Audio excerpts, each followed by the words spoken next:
जय जय रघुवीर समर्थ। समर्थ म्हणतात, सत्य कधीही लपत नाही। कितीही दुःख झालं, कितीही संकट आली, तरी सत्याची शिदोरी मात्र आयुष्यभर तशीच राहते। आयुष्यभर जीवन जगत असताना आपल्याला कामी येते। सुख दुःखाचे धागे मिळूनच आयुष्य परिपूर्ण बनते। पण कुठला धागा कुठे, कसा आणि किती वापरतो यावर आपल्या आयुष्याचे यश ठरते। सत्य ही एक अशी श्रीमंती आहे की जी एकदाच खर्च करून त्याचा आयुष्यभर आनंद उपभोगता येतो। पण असत्य हे एक प्रकारचे कर्ज आहे, ज्यामुळे तत्काळ सुख मिळतं, पण आयुष्यभर त्याची परतफेड करावी लागते। समर्थ बोलले, आपल्या अवतीभोवती आत्मविश्वास कमी करणारी कितीही पाण्याची गढुता असली तरीही तुम्हाला त्यामधून तरता आलं पाहिजे।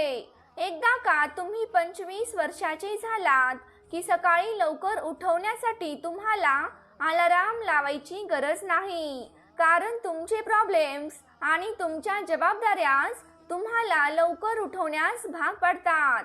तुमच्या आनंदासाठी तुम्ही स्वतः जबाबदार आहात।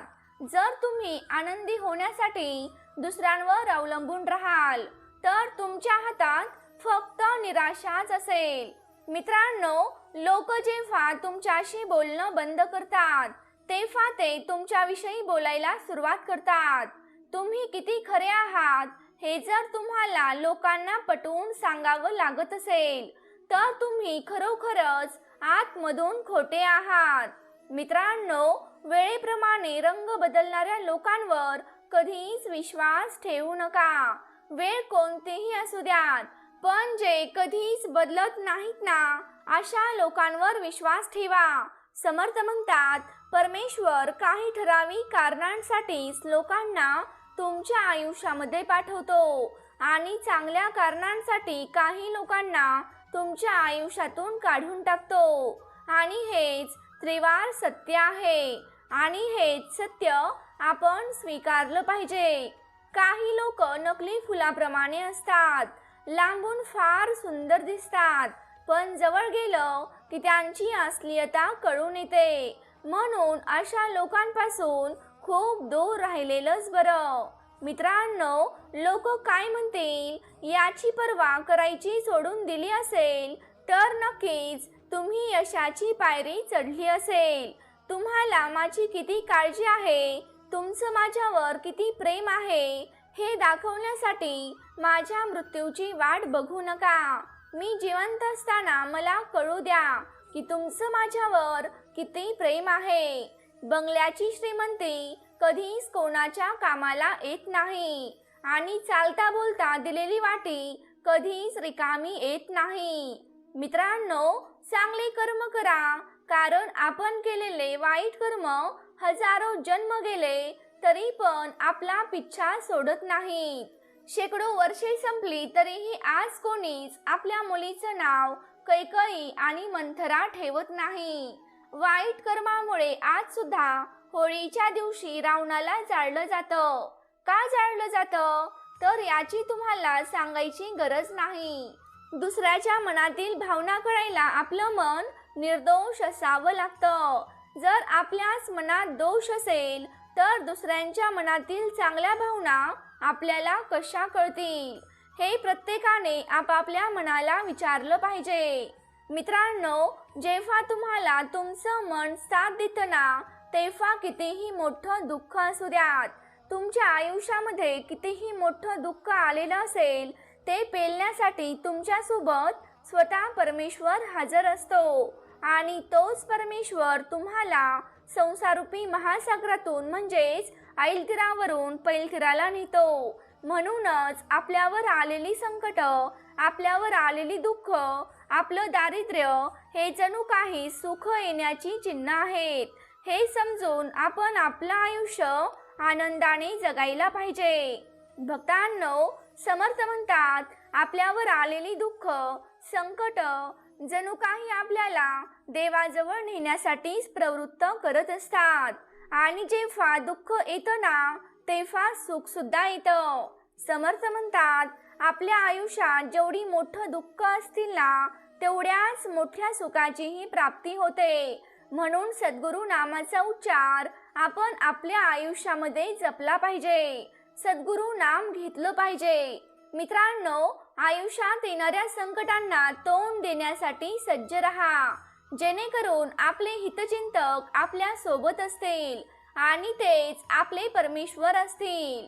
समर्थ म्हणतात, आयुष्य जगत असताना आपल्या सभोवतालची विषारी माणसं आपण ओळखायला हवी, कारण ही माणसं कधी डंक मारतील याचा काहीच भरोसा नाही.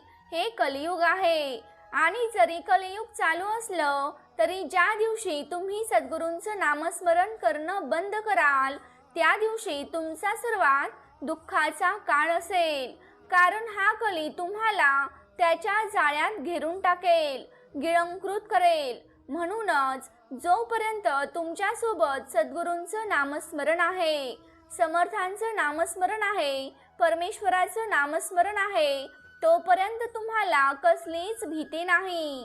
समर्थ म्हणतात, सापाच्या दातामध्ये, विंचवाच्या डंकामध्ये आणि माणसाच्या मनामध्ये किती विष आहे हे सांगणं अवघड आहे. अशा माणसांसाठी कधीच रडू नका ज्याने तुमचं मन तोडलं. हसा आणि आनंदी रहा, कारण त्यालाही समजलं पाहिजे की त्याने जेवढं कमजोर तुम्हाला समजलं होतं तेवढं कमजोर तुम्ही नाही आहात. मित्रांनो, स्वतःचे मायनस पॉइंट समजून घेणं हेच आयुष्याचे प्लस पॉइंट आहेत. सहजासहजी मिळालेल्या वस्तूंची कुणालाच कदर नसते. शत्रू बनवण्यासाठी कोणाबरोबर लढलं पाहिजे, कोणाबरोबर भांडलं पाहिजे असं काहीच नाही. तुम्ही थोडंसं यशस्वी व्हा, तुम्हाला शत्रू ढिगाण्याने मिळतील. मित्रांनो, प्रेम काय असतं त्यांना नका विचारू ज्यांना मिळालं आहे, त्यांनाच विचारा ज्यांनी गमावलं आहे. आयुष्यामध्ये वाईट वेळ फक्त आपल्या लोकांची नियत पाहण्यासाठीच येत असते. त्याच्यामुळे जेव्हा पण वाईट वेळ येते ना, तेव्हा तिचा स्वीकार करा. दुसऱ्यांना तुमच्याबद्दल सफाई देऊन तुमचा वेळ वाया घालवू नका, कारण लोकांना तेवढंच समजतं जेवढी त्यांची लायकी असते. हसत राहिलात तर जग तुमच्या पायाशी असेल, कारण अश्रूंना तर डोळे सुद्धा जागा देत नाहीत. खरेपणा आणि चांगुलपणा संपूर्ण जगामध्ये शोधा, पण जर तुमच्यामध्ये नसेल तर कोणामध्येही सापडणार नाही. मित्रांनो, कोणाच्याही भावनांबरोबर कधीच खेळू नका, कारण एक वेळ तुम्ही जिंकालही, पण त्या व्यक्तीपासून तुम्ही कायमसाठी हराल. समर्थ म्हणतात, आपल्याला वाटतं लोक बदलली आहेत, पण लोक बदलली नाहीत, तर त्यांच्या आयुष्यामध्ये दुसरी लोक आलेली असतात. तसं तर आयुष्यात आपल्याला सगळंच मिळतं, पण नेहमी आपण सांगतो की आपल्याला मिळालं नाही. बदललेली लोक, बदललेली नाती आणि बदललेले वातावरण दिसलं नाही ना, तरी त्याची जाणीव नक्कीच होते.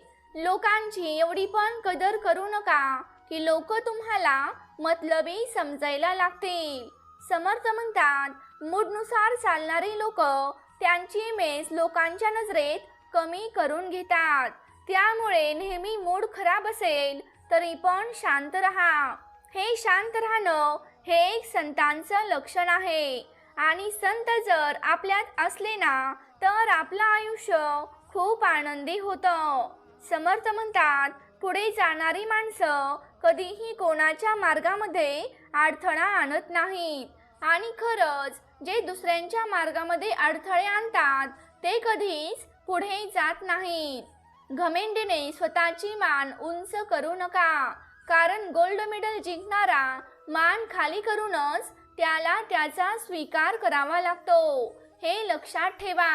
असं म्हणतात की जेव्हा नदी तुडुंब भरून वाहत असते तेव्हा तिचा आवाज येत नाही, आणि जेव्हा नदीमध्ये पाणी कमी असेल तेव्हा तिचा खळखळ आवाज येतो. म्हणून आपल्याला जर भरून वाहायचं असेल तर आपला राग कमी करा, आपला राग शांत करा. आपला राग जेव्हा शांत होईल ना तेव्हा खरंच सुखाचा आनंद आपल्याला भेटेल. माणूस आणि पतंग जेव्हा हवेमध्ये उंच उडायला लागतात ना आणि त्यांना जमिनीवर परतायचं कळत नाही, तेव्हा समजून जा की ते तुटून खाली पडणार आहेत. वाका जरूर, पण अशा लोकांसमोर वाका ज्यांच्या मनामध्ये तुम्हाला वाकवण्याची जिद्द नसली पाहिजे. मित्रांनो, चेहरे बऱ्याच वेळा खोटं बोलतात. नात्यांचं खरं मोल तर अडचणीच्या वेळी समजतं. जेव्हा आपल्यावर संकट येतात ना, त्या संकटामध्ये जेव्हा कोणताही मित्र असो, नातेवाईक असो किंवा मग कोणीही असो, त्या संकटामध्ये जेव्हा कोणी आपल्याला साथ देतात ना, तोच खरा देव असतो. जणू काही देवानेच त्याला आपल्या पाठीशी पाठवलेलं असतं. मित्रांनो, अशा लोकांना आयुष्यामध्ये कधीच विसरू नका. स्वतःला कधीही विखरू देऊ नका, कारण लोक कधीही तुटलेल्या घराच्या विटा आणि दगड सुद्धा ठेवत नाहीत.